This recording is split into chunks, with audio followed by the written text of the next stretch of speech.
Wait. What does piss and vinegar got to do with being healthy? Please explain. No, I'm saying guys are pissing vinegar in the early of the season because their bodies are fresh. Like everyone is, like everyone is But juiced if you up. pee in Like vinegar, there's nothing for that. That would hurt. piss and vinegar. That's just the statement I heard. That's just a What figure of does speech that I actually heard. mean?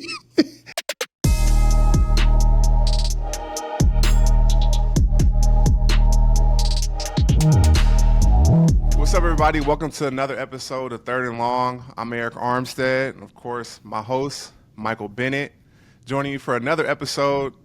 How you doing, Mike? Doing I'm good, bro? doing good. I mean, the real question is how you doing? Back-to-back losses in the last couple of weeks. You had to travel all the way to London to lose. That's always got to be terrible. But I'm sure it was hard because I feel like London is also you guys kind of you home field really because the owner of y'all team is based in London. So that's kind of like and y'all play a game every year in London, right? Yeah, we play there every year. Definitely was a tough loss. In a bad fashion too. You know, they got after us, and it was them games where it's like nothing just goes right, and it's bad in every phase, and it's just like just one of those ones you want to flush, really. And that was quite some time ago. Bye week was definitely healthy for us, both mentally and physically, to take some time to get away, recharge, reboot. Still 4-3 with our whole season ahead of us, and right where we want to be. Obviously, you want to win them all, and I think if you would have asked us, going into this year, you'd be 4-3.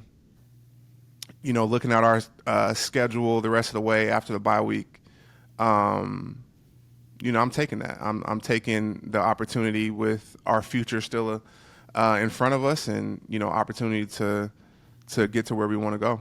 You gotta stop the cap, man. You telling me right now? Last year, you was looking at your bye week and said, "If I'm 4-3, I'll be happy." Hey, did you No, see? but Did you see how last year went?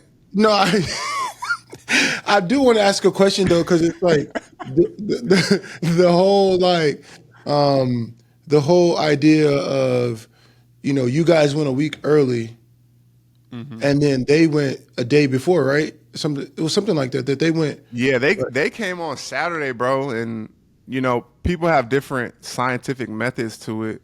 That was the first time I ever heard that though, that somebody actually went on a Saturday. Like I've heard a lot of teams have went on Thursdays, but I've never seen a team actually leave on Saturday and like for the game. That was interesting. Yeah, that was crazy. I thought it was crazy.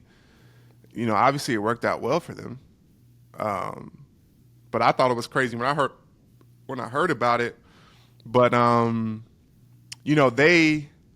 coming from the West Coast. They stayed in the East Coast. They stayed in Baltimore. Practiced at the Oilers Stadium, I think. So they had definitely a different type of approach and plan to the week. And it worked out for them. So who knows? Maybe those scientific heads.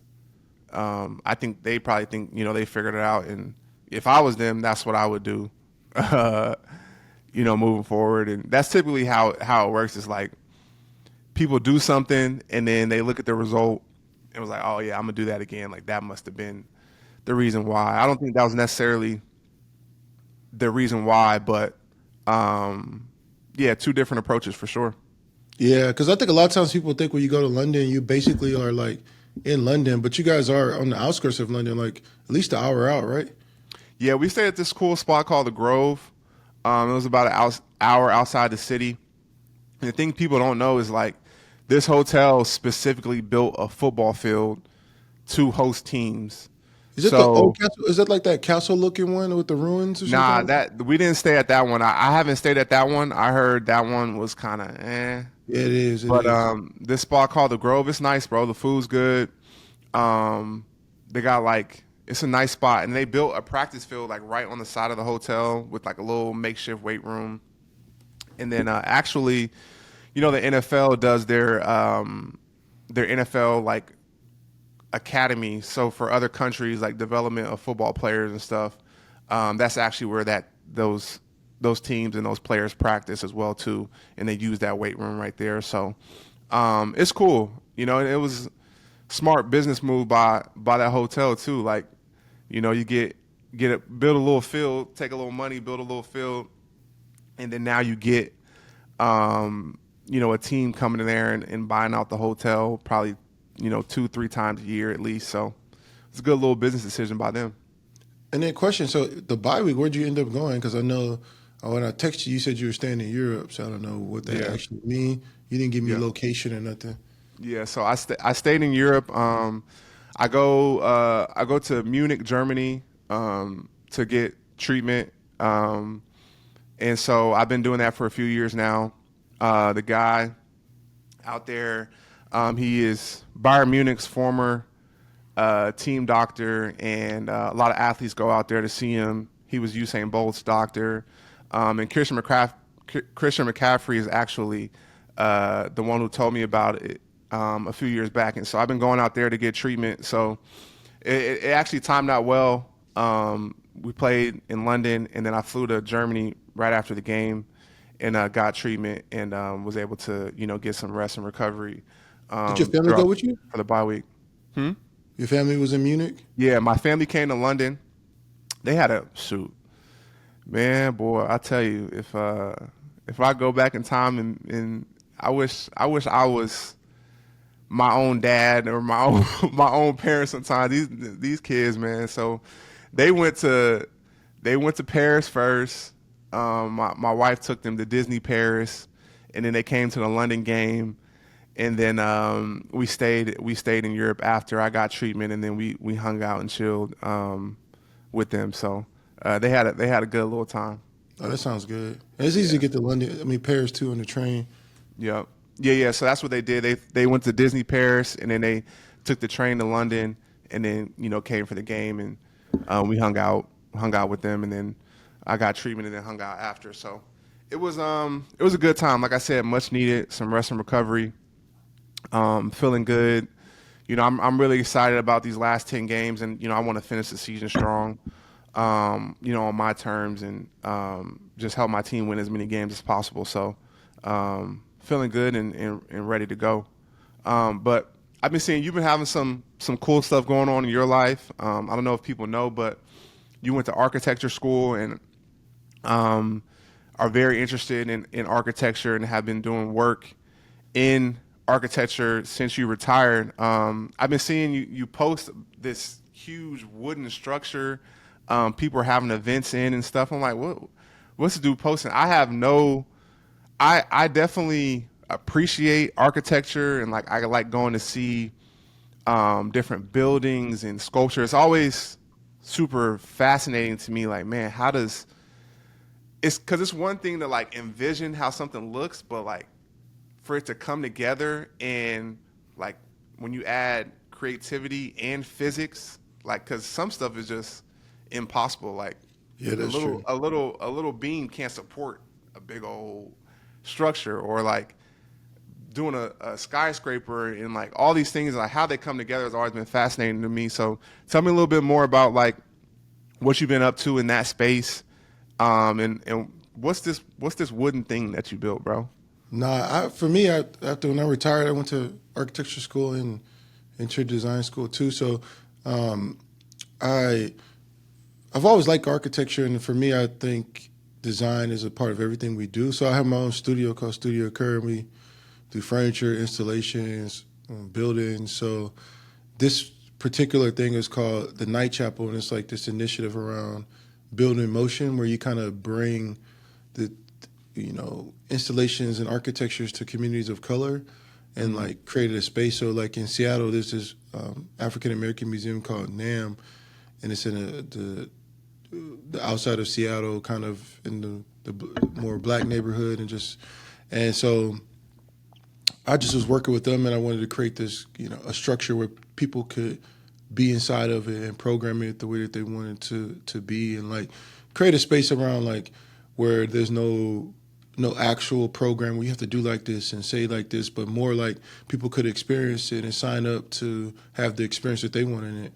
And I've always kind of worked with cross-laminated timber CLT, And I like wood, and specifically because it's like it's a living, breathing material that kind of stores carbon. It's the most recyclable, most sustainable material on the planet. Yeah, you can use it any type of way, really. I think that's sometimes when you talk about like, architecture and design, sometimes it's like when you're creating a floor plan or you're creating a program, it's like very specific, the things that's supposed to happen in there.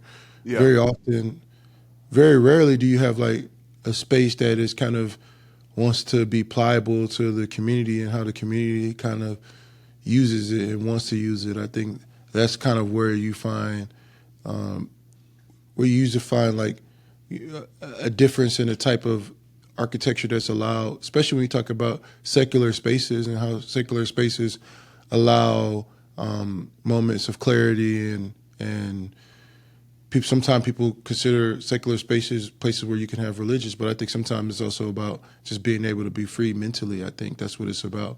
And I think when you connect it to a space, something like a museum, it's like usually you go see a James Turrell or you may see a Richard Serra or Nick Cave, and it's a very specific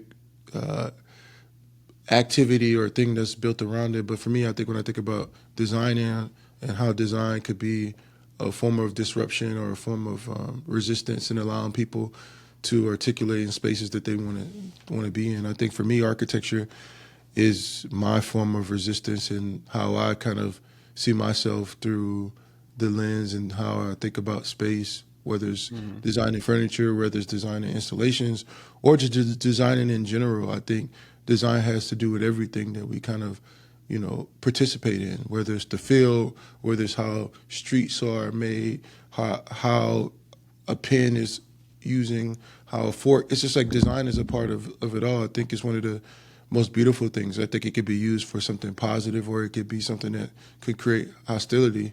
And you look at how sometimes you have hostile architecture, or you look at communities of color and you like wonder why is the grocery store so far? It's like somebody designed that way. And I think for me, I've always thought about architecture is a form of empathy, and I think sometimes when you think about places of color, it lacks empathy when it comes to designing spaces. So for me, that's kind of been the next path for me, is just keep designing and keep building.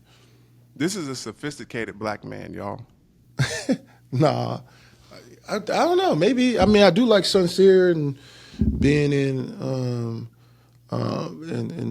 places. I like design though. I like art too. I think, when you think about art and being able to take an object or take an idea and have that idea articulate a story or be able for it to have a point of view that puts people in a place to think about their own experiences or the experience of the author of the object.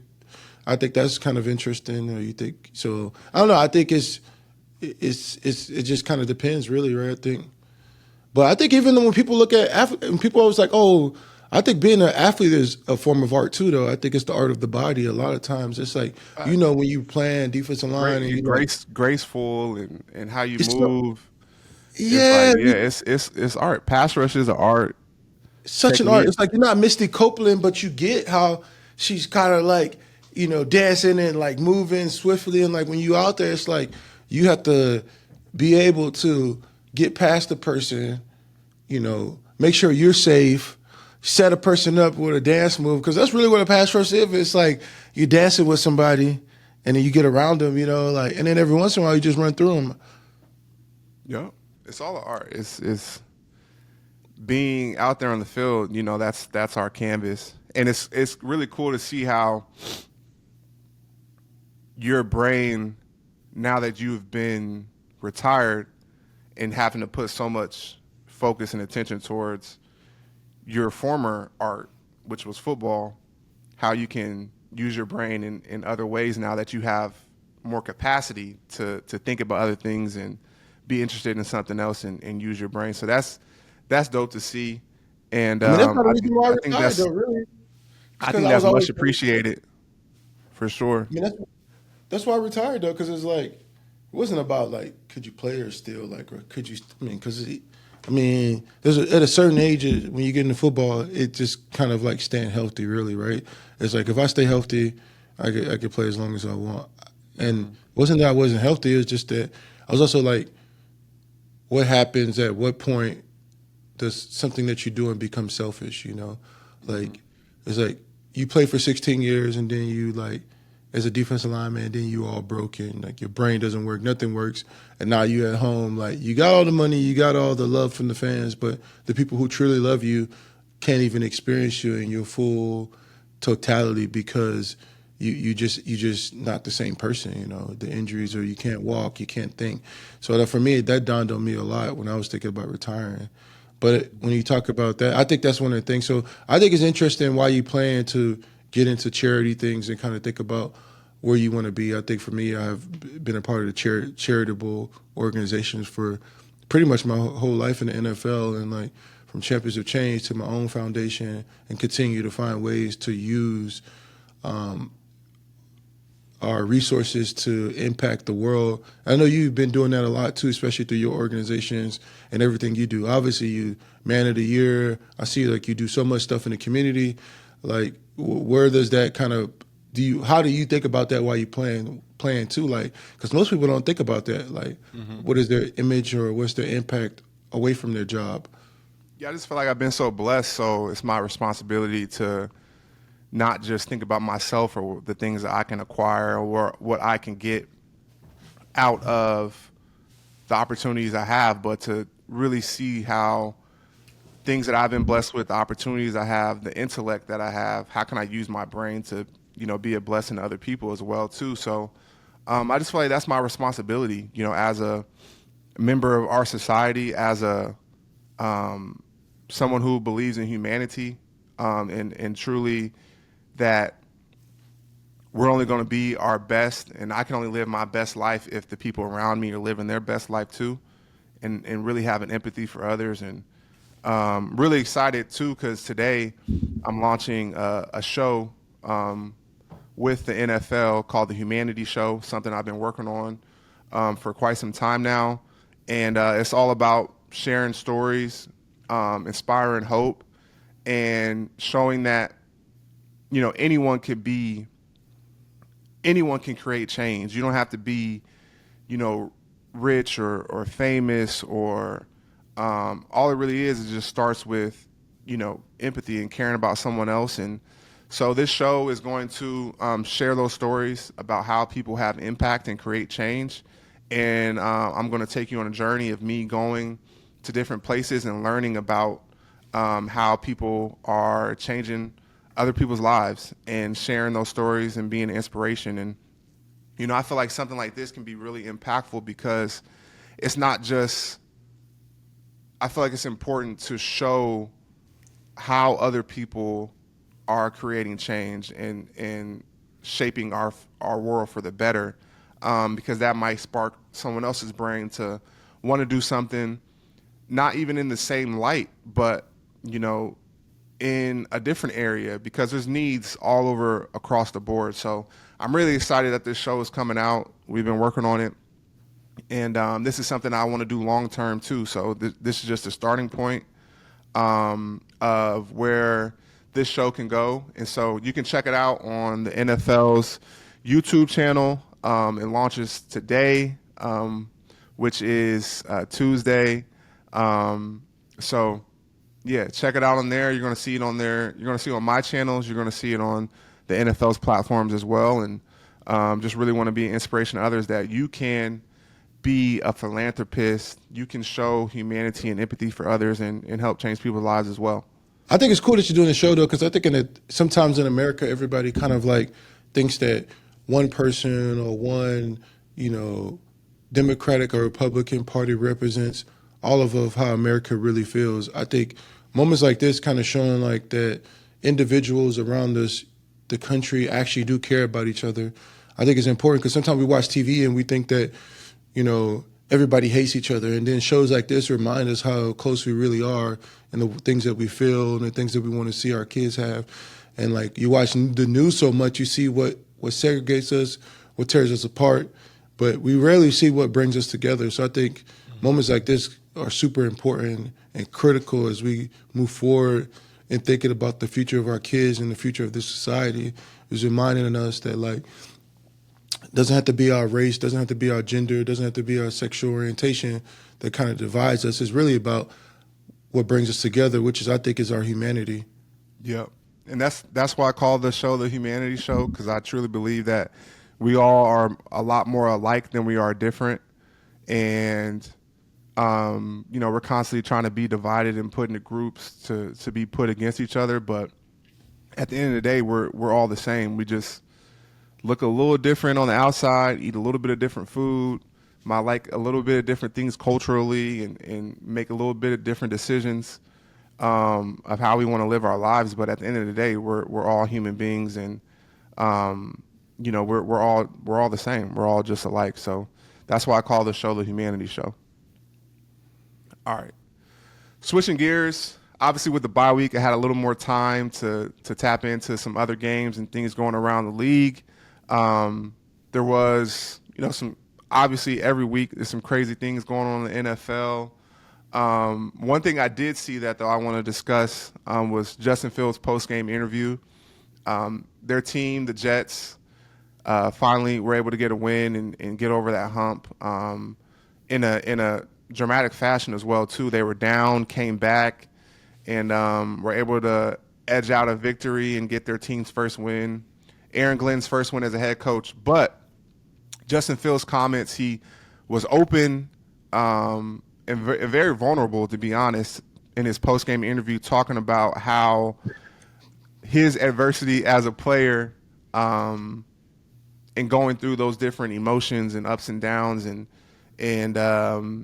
having support around him to help him get through, different tough moments. I thought this was a cool moment, just to an athlete showing their vulnerability and putting themselves in. I think at times we get put on a pedestal as athletes, like we're invincible, and because we do go through a lot and a lot of different things. But I feel him taking the opportunity to be vulnerable can resonate with, some other people that might not even be athletes, that might look up to him and can see that, like, we struggle, we go through ups and downs too, adversities. But it's important to keep fighting through whatever you're going through, whether that's playing terrible and people, saying you shouldn't play. I think we all struggle at different times and whatever we're doing. So that was a cool moment. What do you think about that, Mike, seeing him open up and be vulnerable? I completely disagree with you. I think at this moment, I'm not saying that people don't have mental health issues. I think a lot of people have mental health issues and they're experiencing something. But Justin Fields has just been playing bad. Like, it's not like the team didn't believe him and they didn't give him $20 million. They didn't give him a league minimum deal. He went to the Pittsburgh Steelers. He's had every opportunity to play good. I don't know. The real question is, what is he doing off the field? How is he preparing for the game? Like, at some point, as a player and a teammate and a fan, and even if you own the team, like, you're not trying to hear about, the mental health issues that you face in. You're trying to see how you win in the game, because every player is going through something every single week. There's something going on in somebody's lives, and finding ways to get over the hump. I just think, I'm not saying that Justin Fields hasn't had issues, but I don't know if his arm is his arm mentally challenged. You're saying no one want to hear it. Nobody really want to hear that right now. Not when you're an 0-5 team and you finally win. I don't think. It sounded like an excuse to me, but I don't know. I don't think Jet fans want to hear it per se. But at the end of the day, I feel like in what he said, there's something to be learned. There's some positivity in it that people who hear it can take something from it. Now, Jets fans don't want to hear it because, like, man, we just want to win. We don't care what you talking about. Man, that's what I want to hear. We just want to get a dub. But I feel like in terms of the masses, what people can resonate with is the ups and downs. And shoot, not having success is like a part of, like, everyone's journey at times. When you're not success, it's also happening from the way that you're playing.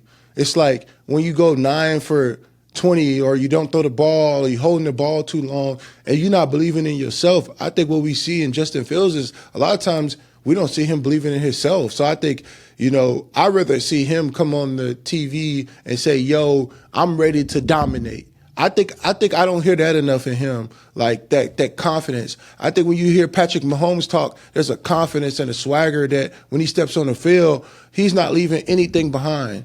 Every game he can say, I'm tired because I left everything out there. There's games where you watch the Jets and you just don't see that. You just don't see that. And I feel bad for Aaron Glenn. Success breeds confidence, though. And, who knows? Maybe a win like this can help with the confidence and help turn the page. I don't know. We'll see, though. Switching gears, though, the Colts are having a phenomenal season. My homie DeForest Buckner, he's balling. He's a leader on that team. Jonathan Taylor. But the real story of that Colts team is, Carlie Irsay Gordon, their owner, in her dad's passing, which, was very saddened the whole NFL and of course the Colts organization, and their owner Jim Irsay has had a big impact in football. But the shift was her coming down to the sideline, putting a headset on, listening to what the coaches is going on, being around the players, seeing really taking ownership. And you look at it, they're number one in the NFL right now. I think that is a awesome story, for one, because it's never been done before, but also a woman in football doing it, which isn't very traditional as well. So I think it's cool. I think it's cool to see a woman owner coming on the sideline, taking ownership of her team, getting, because I always believe it starts at the top. It starts at the top and it trickles down. And they're number one in the NFL right now. So seeing her come down on the sideline, never been done before. What's your take on that, Mike? Like seeing that and seeing the success that they're having. I think his success is good because, speaking of coming off the Justin Fields and Daniel Jones, it's Daniel Jones being able to go to the Minnesota Vikings and learning and getting this energy and believing in himself, and going to the Colts and being a surprise winner, because they drafted Anthony in the first round. So you're thinking he's going to be the first, the player, the QB number one.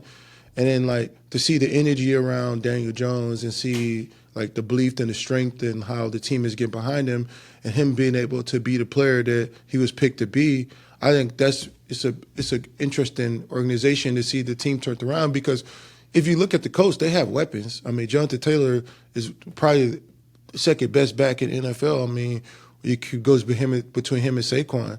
So I think seeing her be on the field and really getting into the organization, and probably for her, that's a lot to take on. She's probably been a part of the program, but really understanding from a business perspective. And it's a lot to take on too, with her dad just passing as well too. Yeah. So already going through a lot emotionally, and a huge, blow to the whole community, and especially their family, can't imagine losing a father and then taking on that role. It's crazy. But I'd also feel that we've seen football is such an emotional sport, and we've seen people be able to rally in tragedy, and be inspired to go out there and do something, some good things on the football field. You look at, Hurricane Katrina and the tragedy there, and how the New Orleans Saints rallied around and won a Super Bowl. I feel like football is so emotional that when you rally around in a tragic moment, it could provide some special camaraderie that's good for a team. Yeah, I think that's true. I think sometimes when tragedy happens, you see the best out of people. But it's interesting because You never see the best out of people on a regular day sometimes. It's like, motherfuckers just drive past somebody starving, be like, but then like Yeah, Thanksgiving, you're like, oh, why something Thanksgiving, gotta like, happen? yeah, like it's Thanksgiving. I got an extra turkey. He been like, you got to wait to Thanksgiving to get the turkey, because people just want to be nice to you on specific days. So I do think that rounding around tragedy or having something to cling on to or have a common goal to bring your team together can strengthen your team. And I think Jim Irsay, obviously you heard every single player that ever played for him talk about moments where even when they retired, he showed up for them. So they showed up for him when he passed away. Guys came to the funeral. A lot of people aren't close to the owners of the team. They probably never ever seen the owner of the team or had an interesting conversation with them. But obviously, Jim Irsay was a different type of person who owned the team, and people were connected to him in a different way. I think, obviously, his daughters have come on to the team and are engaged in a different kind of capacity that normal people kind of are hands off. I think, Jerry Jones and his family is very hands-on on how the team moves, what the team is doing, what the team represents, not just from a business perspective, but the product that's being put on the field. And you think about the Colts this year; they have really, really found a way to execute. I think they're just executing every single week.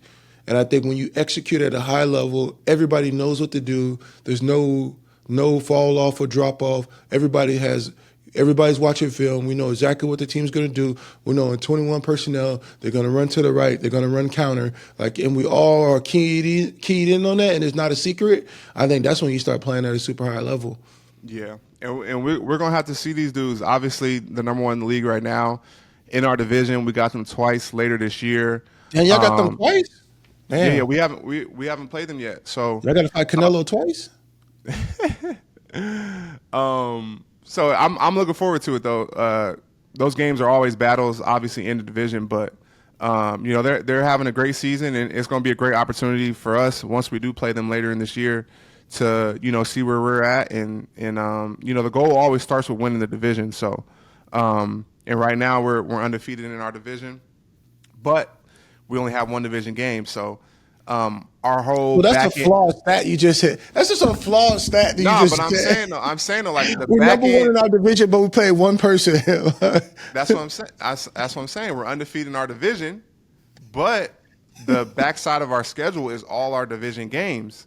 But that's good though. That's a good. That's the road. The road to the playoffs is in the division. So these last 10 games are going to, be obviously, this is where I feel like real football happens. Like. It does. November, December, and January is like this. This is where, we really need to, start playing some good ball, and those division games are going to be. And when we look at it at the end of the day, these division games coming up are going to be how we're going to get to where we want to get. So I do have a question though. Speaking of November, December, which I think is always the hardest football because the weather changes. You have the injuries have happened, and some teams are getting players back, but most teams have lost good players. I think, is it me or fundamentally the league gets worse and worse in November and December for tackling? I feel like nobody can tackle in November and December. I see some players that jump I feel like tackling is one of the hardest things to practice. And so naturally throughout a season, it starts to deteriorate a little bit, but also too, injuries stack up. Guys are more banged up. The game, early in the season, guys are piss and vinegar, and everyone's, a little more healthy, and it's a lot more fast and physical. Wait. What does piss and vinegar got to do with being healthy? Please explain. No, I'm saying guys are piss and vinegar in the early of the season because their bodies are fresh. Like everyone is juiced up. But if you pee vinegar, there's nothing that would hurt. Piss and vinegar. That's just the statement I heard. That's just a figure. What does that actually mean? I don't know what it means. It means pee and clear. I mean, I don't know what it means, but it sounds good. So I think as the season goes on, it's a combination of things. Tackling is the hardest thing to practice because you don't want to get beat up throughout the week.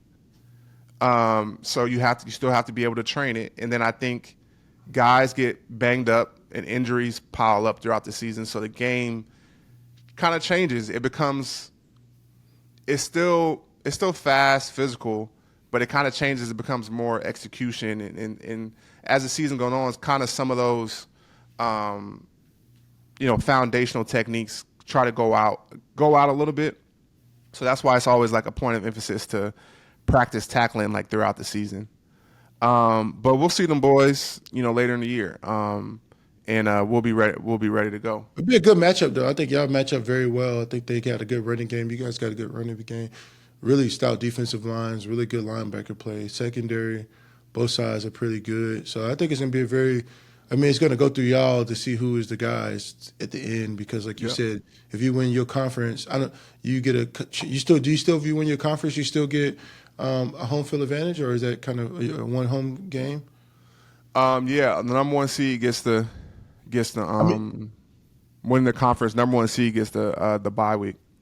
Yeah, but I'm talking about if you win your conference, even though you're not the number one seed. If you win your division, I think you get a home game. Okay. Yeah. So that'd be really good for you guys. Yeah, that's right. Because you I got think so. Yeah. Yeah. That'd be good for you guys, though. Yeah. You win your division, I think you get a home game. So that'll be definitely good for us. All right. So I saw on New Heights, they had AI on as a guest, and he was talking about load management, and he said that you couldn't load management him when he played. Like there was no such thing, and for him it was the biggest deal seeing load management in the NBA now. Do you think load management will ever come into the football game, or is it already here? It's already. I think it's definitely load management. I think there's a snap count that coaches are counting in the sense of but not missing games. Like at practice, they may say, "Yo, Arik, there's 34 plays at practice today. We want Arik to take 15 of them. Make sure there's 17. Make sure that 12 are pass rush and 5 or 4 are run. So I think it's there's management in that, and they may say, well, if there's 67 plays in a game today, we will want to make sure that Arik is in on most of the third downs. Like some of those second down plays, we could allow somebody else to take some of those plays. I think there's a sense of those. That's the kind of load management that's happening in the NFL. But to miss a whole game or miss 2 games when you're not really injured, just for the sake of saving you for a possible playoff run, when most of the teams that aren't really even getting to the playoffs in the end are making long runs in the season. I understand that the season is long, or somebody like LeBron James, who is 41, that's playing in the NBA and plays so many games. But I don't think load management in the sense of players missing games for the sake of missing games in the NFL will happen. I understand, having a rookie and being like, okay, by week 10, if he's ready, we'll put him in the game, or a guy coming off an injury. But to say that the NFL is going to, do load management. I mean, there's no guaranteed contracts, and the NFL is going to get every cent every week out of the players that they're paying. Yeah, no, that's facts. I agree.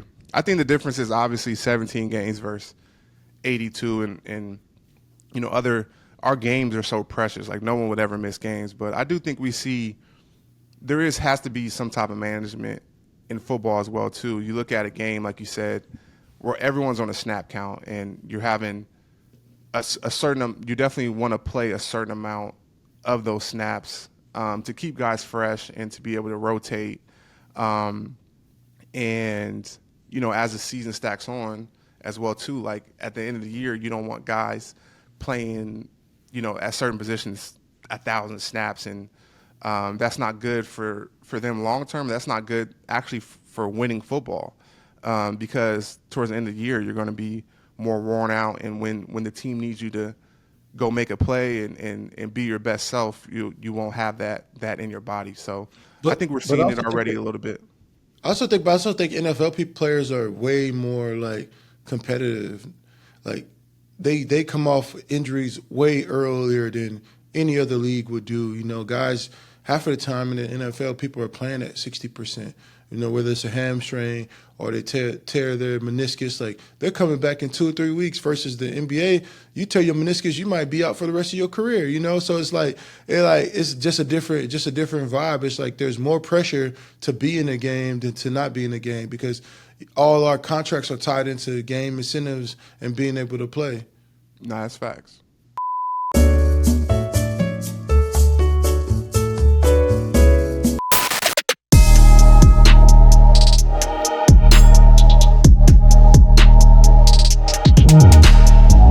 Every week, me and Arik talk about the truck drivers of the week. We bring up and allow you guys to see what our stats are, how we thinking about the defensive line. It's not just based on sacks. It's based on hurries, pressures, hits, TFLs, dominating the run, and overall just playing great football. And when you talk about the number one defensive line in the NFL right now, you can't go without saying it's the Broncos. They're on pace to break the sack record. They have guys that's just dominating from every single place on the football field. They're doing great in the run game. Overall, they're the most dominant defensive line in the NFL. The number two, you have to go with the Lions. Even though they had a bye week, they're still one of the most dominated defensive lines in the league. When you talk about sacks and overall defensive performance, you have to talk about the Lions. And number three, you have to go with the Seahawks. When you talk about Leonard Williams and DeMarcus Lawrence and Byron Murphy and everybody else on that defensive line and what they're doing defensively right now, from stopping the run to hitting the quarterback and just overall dominating and swarming teams. Some games they only have 2 or 3 sacks, but when you look at the pressures and the hurries and the hits, they're off the charts. Against the Jags, 19. The week before it was 20. This is a very dominating defensive line. And then when you go into number 4, I have to continue to go with the Giants. I think the Giants, even though they're not winning, and it sucks that they're not winning, and I was like, I hate putting a team on there that's consistently losing. But when you talk about Brian Burns and his ability to get to the quarterback and the rest of that team, I think he's driving and dominating the defensive line with 10 sacks right now. Every week, this guy's out there just doing the most. He's basically willing himself. Last week, played a great game. Against the Broncos, he did every single thing to win that game, him and Abdul Carter and the rest of those guys. And this week, number 5, I go with the Browns. Even though they had 6 sacks, and 5 of them were from Myles Garrett. Yes, I said 5 of the sacks were from one human being. Myles Garrett is an off-the-chart player, one-of-a-kind player. Haven't seen a guy this dominant since Julius Peppers and Aaron Donald. I think the thing I like about Myles Garrett is, even though they lost that game and he had 5 sacks and the defensive line played pretty good, he was more worried about winning the game. He said something that really struck with me as a player and the kind of leader that you want. He said, if I can get the win back, I would trade all my sacks. And a lot of people look at Myles Garrett and say, man, this guy's physique, but this guy's heart and his ability to want to win is just amazing. Every single week he goes out there to play as hard as he can, and you see the rest of the defensive line, they're doing the same. So this is the truck drivers of the week. They continue to move up the chart, but the teams are very close in the sense of who's winning, who's not winning, who's the best defensive line. There's still some guys on the cusp that you kind of continue to see. You see the Bills, they're playing very good defensive line right now. Still, the Steelers are really good, and I think there's just a couple more teams that are playing pretty well in the NFL right now. As a player, to watch my peers pass away so quickly and often in the NFL it takes a toll on me as a player sometimes, or an ex-player, to see guys dying so young. I was talking to my wife, I was like, man, every time I see somebody pass away, it just takes a little piece of me away. This week, Nick Mangold passed away at such an early age due to needing a kidney transplant and wasn't able to get one.